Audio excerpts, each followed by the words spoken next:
सुप्रभातम। सर्वेभ्यो नमो नमः। सर्वेषां स्वागतम। मम नाम पंकज मिश्रा अस्ति। सहायक अध्यापक संस्कृत विभाग महात्मा गांधी शिक्षण संस्थानं दरभंगा।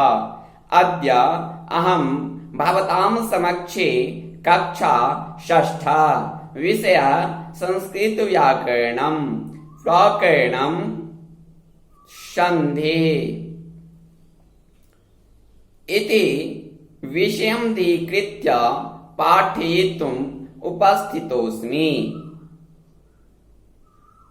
अद्य संधि अध्ययनस्य षष्ठदिवसः अस्ति। छात्रों, आज मैं स्वर संधि के अंतर्गत प्रमुख भेद स्वर संधियों को पढ़ाने जा रहा हूं।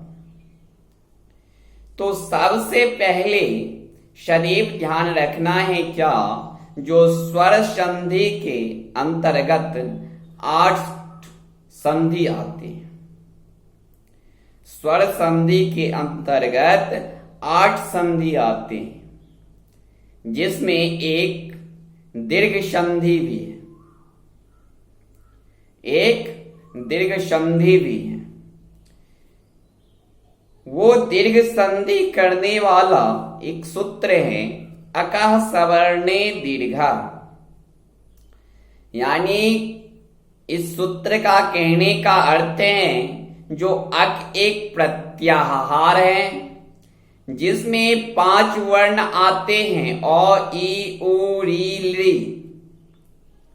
इसी प्रत्याहार से इनके दीर्घ वर्णों आ ई उ री का भी बोध होगा। सवर्णे अर्थात सवर्ण अक अ ई उ री ली आने पर दीर्घ आदेश आ ई उ री ली हो आ ई उ री हो जाता है। जब सवर्णी अक, जो अक एक प्रत्याहार है, वो यदि उत्तर वर्ण में अक प्रत्याहार के अंतर्गत ये पांचों वर्ण में कोई भी एक वर्ण यदि रहेगा तो वहां पर में दीर्घ संधि होगा। अब ली वर्ण जो है, अर्थात ली वर्ण का दीर्घ नहीं होता, अतः उसका सवर्णी री हो जाता है।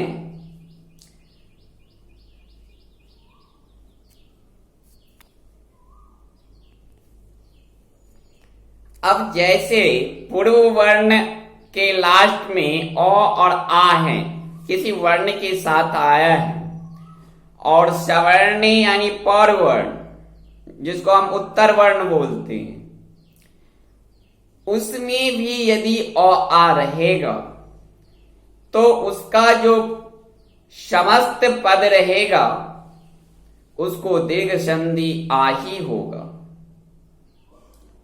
दूसरा में यदि पूर्व वर्ण में ई और छोटी ई या बड़ी ई है, और सवर्णी यानी पर वर्ण में जो है सो वहां भी छोटी ई या बड़ी ई है, तो दीर्घ ई ही होगा।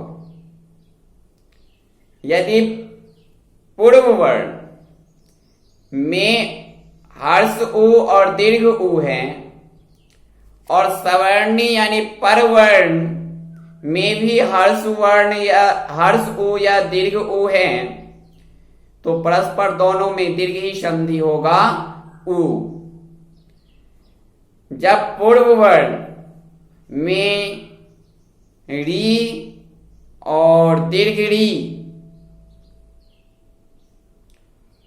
और सवर्णी पर वर्ण में भी यदि री आएगा तो वहां भी दीर्घ ही री होगा।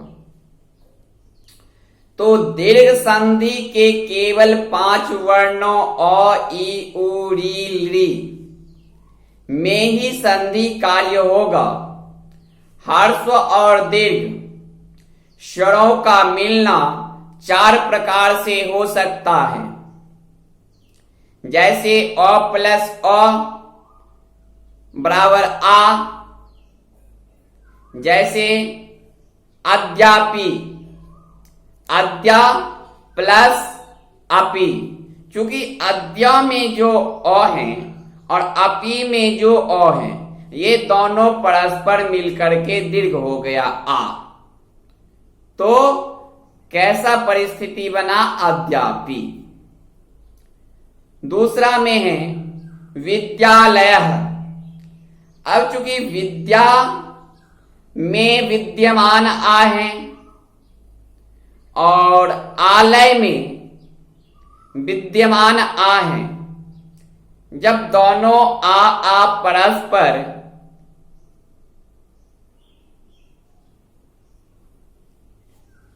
परस्पर आकर मिला है तो दीर्घ आ ही बना है। जब दीर्घ आ बना है तो विद्या प्लस आलय इक्वल टू विद्यालय। तीसरा में है विद्यार्थी। जब हम विद्यार्थी को संधि विच्छेद करते हैं तो विद्या प्लस अर्थी इक्वल टू विद्यार्थी।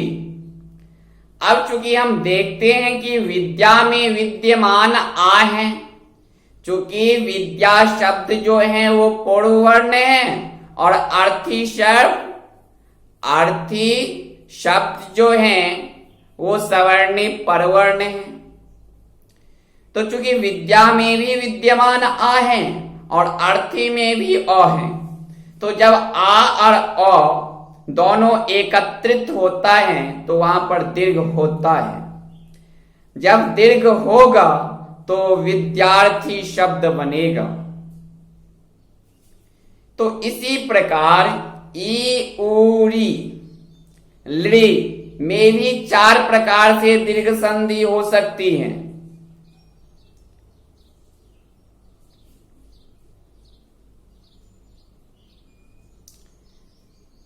जैसे हिमालय, हिम प्लस आलय, यहां भी वही बात है।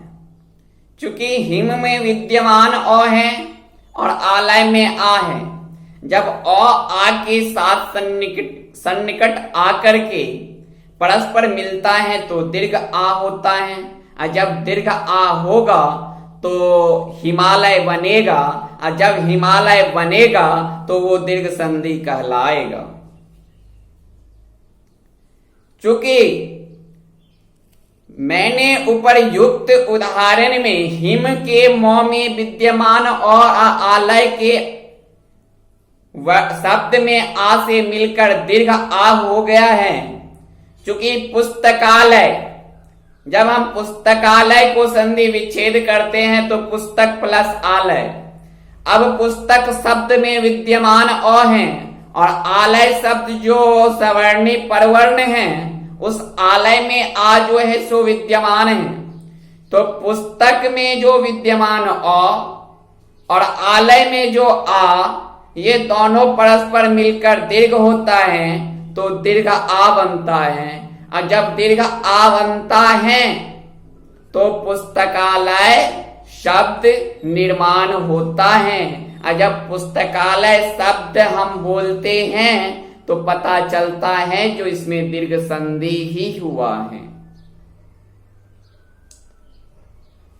उसी तरह रविंद्र, चूंकि रवि प्लस इंद्र रविंद्र, सबसे बड़ी बात यह है जो जब हम रविंद्र लिखते हैं तो रविंद्र में दीर्घ ई होता है, और जब हम उसको संधि विच्छेद करते हैं तो रवि प्लस इंद्र लिखते हैं तो जो व में छोटी ई का मात्रा पड़ता है वो इसलिए पड़ता है कि यहां पर में तो जब पूर्ण वाक्य पूर्ण शब्द रहता है तो रविंद्र में दीर्घ संधि होता है। और जब हम इसको संधि विच्छेद करते हैं तो वो जो दीर्घ ई रहता है उसको आपस में टुकड़ा कर देते हैं। जब टुकड़ा करते हैं तो रवि में जो लास्ट वर्ण व है उसमें भी छोटी ई का मात्रा पड़ जाता है, और इंद्रा में जो ई शब्द है उसमें भी वो भी छोटी ई हो जाता है। और जब हम यहां पर में दीर्घ संधि करेंगे तो फिर पुनः रविंद्र ही कहलाएगा, और जब रविंद्र कहलाएगा तो वहां दीर्घ संधि ही होगा। उसी तरह भानुदय, जब भानुदय हम लिखते हैं तो भानुदय में जो नौ में उ का मात्रा है वो दीर्घ उ का मात्रा है। और जब हम इसको संधि विच्छेद करते हैं तो भानु प्लस उदय, चूंकि भानु में छोटी उ का मात्रा पड़ता है और उदय में भी छोटी उ का मात्रा पड़ता है। और जब हम दीर्घ संधि करते हैं तो वहां पर में भी भानुदय हमें नौ में दीर्घ उ पड़ता है। जब दीर्घ उ बनता है तो वह दीर्घ संधि कहलाता है। मातृणम, क्योंकि मातृणम शब्द है, जब हम संधि विच्छेद करते हैं तो मातृ प्लस ऋणम, चूंकि मातृ में विद्यमान, मातृ शब्द में विद्यमान री शब्द है और ऋणम में भी री है। और जब हम इसको समस्त शब्द को प्रयुक्त करते हैं तो मातृणम बनता है इसका शब्द, चूंकि तो में जो है सो डबल री का मात्रा लगता है। और जब डबल री का जहां पर में भी मात्रा लगे तो वहां पर में निस्संदेह ही है बोलना चाहिए, जो यहां दीर्घ संधि हुआ है। कुछ अन्य उदाहरण हैं। वाचन प्लस आलय, वाचनालय,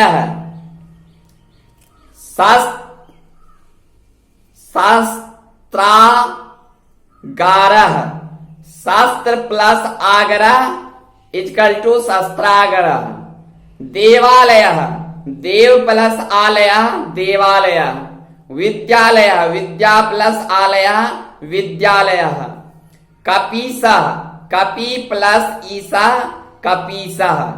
गौरी, गौरीसा, गौरी प्लस ईसा गौरीसा। मुनीसा अर्थात मुनिंद्र, मुनि प्लस इंद्रा मुनिंद्र। श्रीसा, श्री प्लस ईसा श्रीसा। महेंद्र, मही प्लस इंद्रा महेंद्र। ग्रीसा, ग्री प्लस ईसा ग्रीसा। बधुत्सव, बधु प्लस उत्सव बधुत्सव। लघुर्मी, लघु प्लस उर्मी लघुर्मी। विधुदया, विधु प्लस उदया विधुदया। गुरुपदेशा, गुरु प्लस उपदेशा गुरुपदेशा। भूर्जा, भू प्लस ऊर्जा भूर्जा। मातृणम, मातृ प्लस ऋणम मातृणम। पितृणम, पितृ प्लस ऋणम पितृणम। होत्रिकार, होत्रि प्लस ऋकार इक्वल टू होत्रिकार।